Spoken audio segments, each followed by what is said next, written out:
पाकिस्तान तहरीक इंसाफ सियासतदानों के साथ बैठ सकती है ना। पाकिस्तान तहरीक इंसाफ पॉलिटिकल पार्टीज़ के साथ बैठ सकती है अवाम के फ़ैसला करने की खातिर। और जो मैंने पहले भी बताया कि आइनी और दस्तूर के मुताबिक और कानूनी फ़ैसला तो ये कि मुल्क के अंदर free and fair general election होना चाहिए। बदमाशिया के साथ हम कैसे बैठे, दहशत गर्दों के साथ हम कैसे बैठें। रियासत तो माँ जैसी होती है ना, रियासत तो प्रोटेक्ट करती है अपने निहत्ते अवाम को, उनके सर के ऊपर जो है वो चादर रखती है, प्रोटेक्शन रखती है, हाथ रखती है।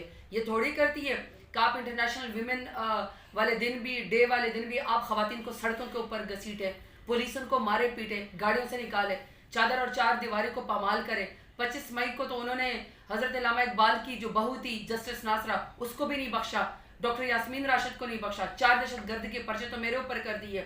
ख़वातीन को जब उन्होंने सड़कों के ऊपर घसीटा तो बड़े अच्छे इमेजेस पाकिस्तान के गए। और अभी जो परसों 26 घंटे जो जमान पार्क के ऊपर ऑपरेशन हुआ है, बड़े